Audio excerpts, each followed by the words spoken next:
various rules and laws, and most of the job have been completed by now.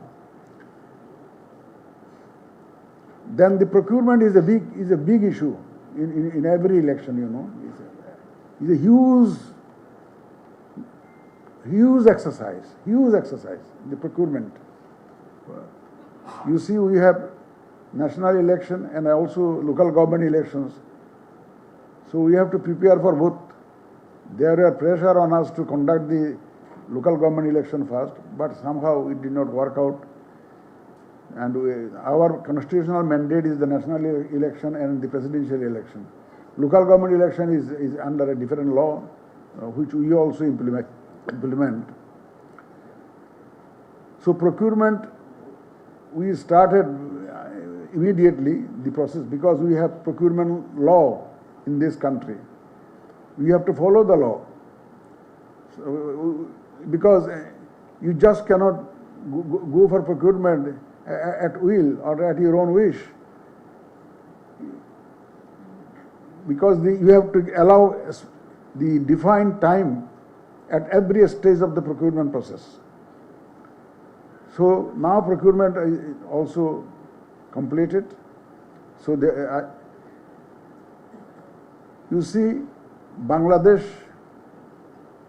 there was a pressure for expatriate voting, you know, because Bangladesh relies heavily on the remittances of the expatriates, Bangladeshis.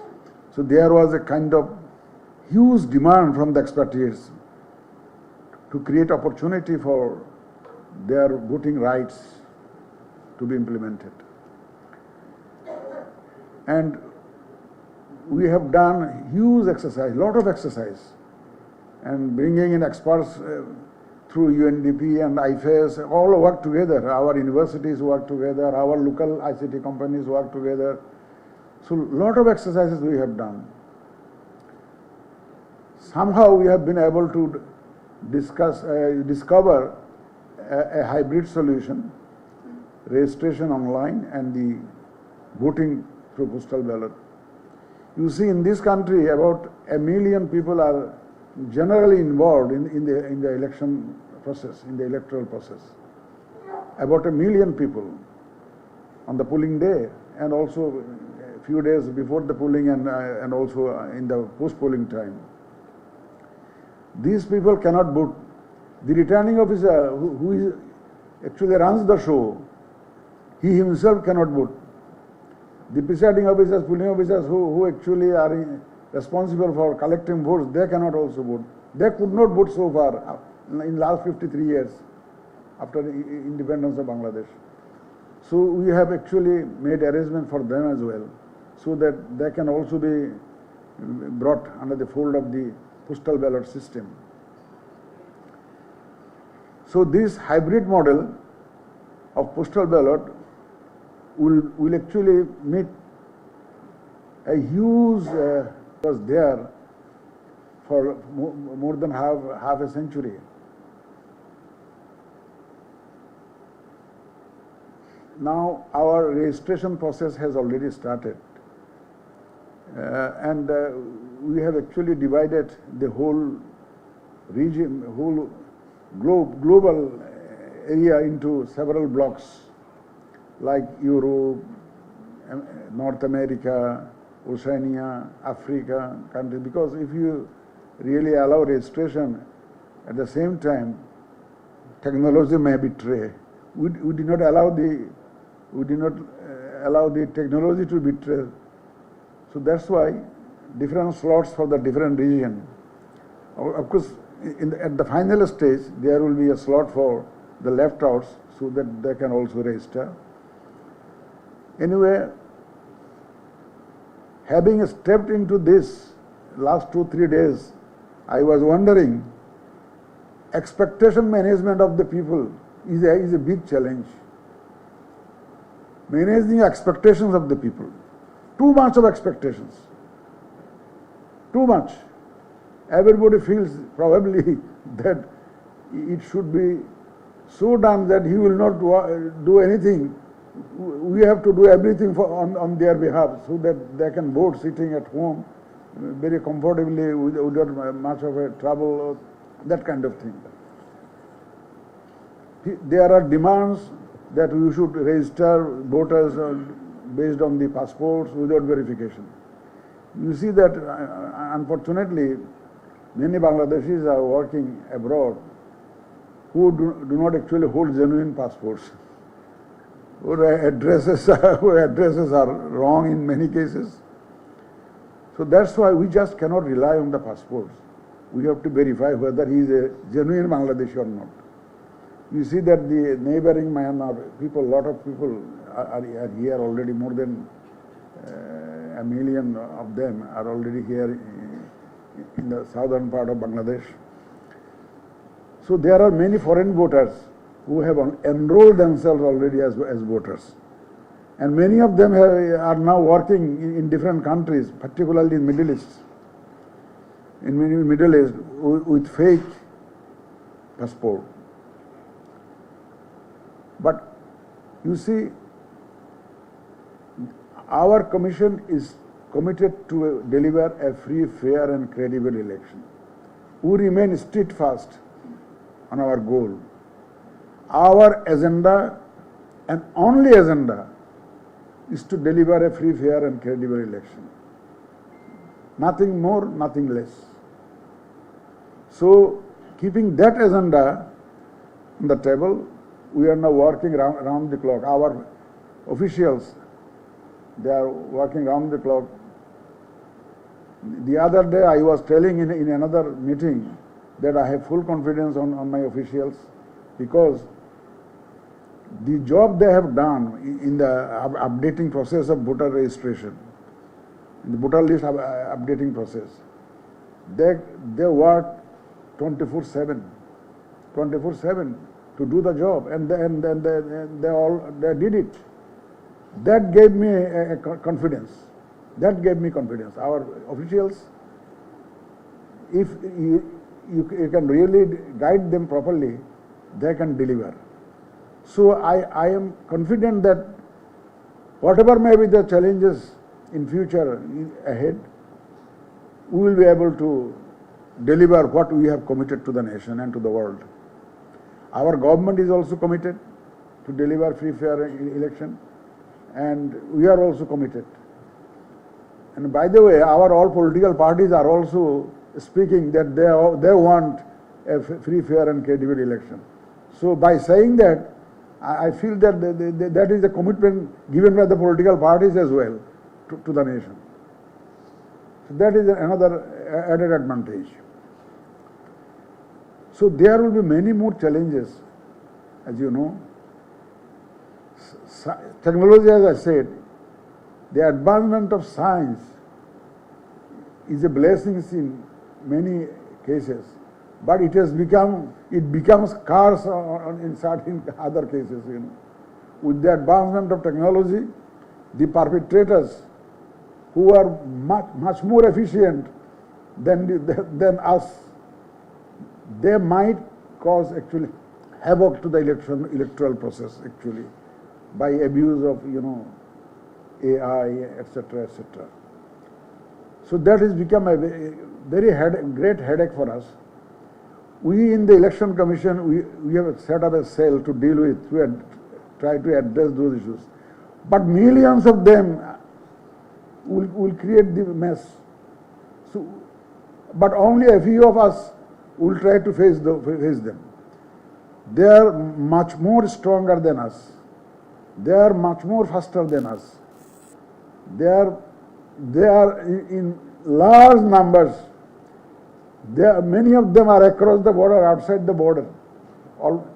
And world literature shows that 50% of them remain unidentified. The sources remain unidentified. So if you cannot actually identify the source, it is really difficult to actually address. However, we are not sitting idle. But it's a tough fight that we will have to put up. And this kind of experience sharing session will definitely help us find ways to deal with those kind of situations. All the required preparations for a free, fair election we are trying to take, and hopefully by the time election is held, we will be fully prepared for what we have committed. We want a transparent election, national election, transparent election. So here comes in the role of observers. We want, you see, there are demands that we should fix CC cameras in every polling station. So we have 42,000 plus polling centers, 42,000 plus polling centers into 5 or 6 number of booths. If we have to fix CC cameras in all the polling centers, you know how gigantic task it will be. And what do you do after the election is over? Who will maintain this? Because we are going to hold install polling stations in schools and colleges, in educational institutions. So if we fix CC camera, invest millions of Bangladeshi taka or dollar, whatever you say, then after the election is over, what we will do? Who will maintain this? Then maybe after a few months there will be local government election coming.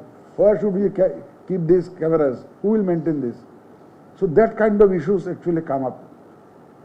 So we want to use the eyes of the observers. The observers will be our CC camera. The media will be our CC camera. We want them to work on our behalf. If the media remains present, if the observers remain present, I don't think CC camera will matter most. You are fully aware that Bangladesh has seen a mass upsurge last year in July, August. So law and order situation was very volatile, very volatile. The scenario you now find around is not the one actually which we inherited as a commission back in November 2024. Law and order situation was much worse actually, but it has now improved substantially. It's not perfect, I say. For a perfect election, rule of law is number one precondition. Rule of law. We are yet to actually ensure the rule of law, but we are trying very hard. Our law enforcement agencies, they will all be involved with us. You see that it's the biggest, one of the biggest coordination that the Bangladesh has to undertake. Election is, one of our former CEC has said that only 5% job is performed by the Election Commission, 95% performed by the other agencies.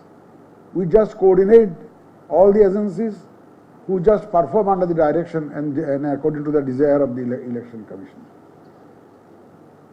You see, you have to take into account the political and cultural and socio-cultural realities. So our political culture, at least at present, is not very smooth. You have to consider all these realities. These are also challenges. The political realities are also challenges, becoming challenges. I hope in course of time, by the time we go for election, everything will fall in line, because I expect our politicians to be very responsible, very sensible. Hope they will all work together for ensuring a free, fair and credible election. Actually, I have not heard the discussions you had the whole day today, but I can surmise what we are supposed to discuss. So, but I can assure you, the audience, that our preparation for the election is going on in full swing, and we will remain prepared to deliver what we have committed. Another additional challenge that we will have to face is the referendum that is coming in. It was not there before. Now you have to bundle together the same day to utilizing the same resources, the referendum as well. So the previous election commissions did not have to face these challenges. Now we have to prepare also. These will also involve a lot of extra activities for us, extra activities. Printing of ballot papers, I don't know exactly what will be the languages in the because the law is yet to be passed. Yesterday I had a discussion with the law advisor in a function in the cantonment. I told him that why are you not passing the law? Within 2-3 days we are going to enact the law, because I have to be authorized by law to conduct the referendum. So law will be coming, he assured me, within maybe next week. After we get the law, then we have to start preparing ourselves. The ballot papers, maybe it will be different color, who will count the votes and when to count the votes. So this referendum has emerged as another challenge for us actually. But we have to deliver. There is no option left for us. When the government enacts the law, we will have to deliver, and we are committed to deliver that referendum also as well. So the challenges the earlier election commissioner did not have to face is the abuse of AI, which was not there. Social media was not that active, so that did not have to handle those challenges. Social media is one challenge, and this referendum has emerged as another challenge. But anyway, having said that, we have to deliver anyhow, and we are committed to deliver. Now, if you permit me, I want to move to my draft speech because the exercise I have done, I don't just want to leave it without use. If you allow me, this is the one actually I drafted very briefly. It's a pleasure to join you at this concluding session of the discussion session on regional best practices in national elections across unfurled member countries. Over the past sessions, you have had the opportunity to examine comparative experiences, learn from diverse electoral contexts, and reflect on how various innovations and institutional strengths across the region can help us refine our own approaches. I would like to express my sincere appreciation to UNFRAIL for its continued engagement in promoting electoral integrity and regional cooperation. The election landscape across Asia is rich with lessons ranging from advancements in voter education and technology to regulatory mechanisms for campaign finance to frameworks ensuring accessibility and participation for all voters. These experiences provide us with valuable perspectives